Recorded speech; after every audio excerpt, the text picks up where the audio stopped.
Internet ads. We all hate them when they appear on every website we open. So today I'm going to show you a way to get rid of most, if not all, the ads on your browser.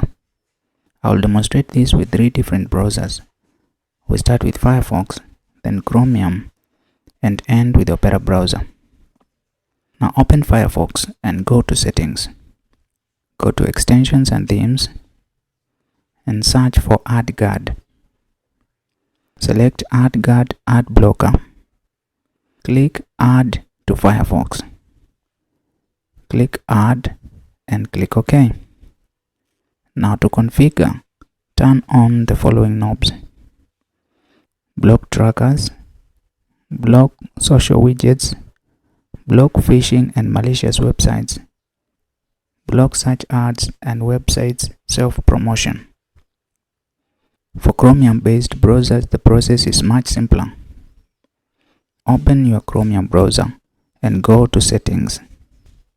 Go to Extensions, then go to Chrome Web Store.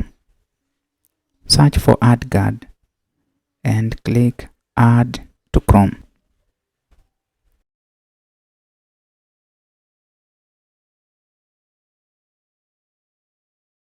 And finally, open your Opera browser.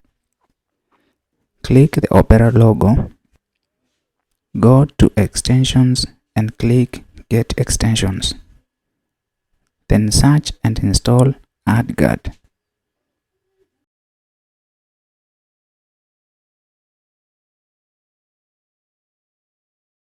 If you found this video helpful, hit the subscribe button, and thanks for watching.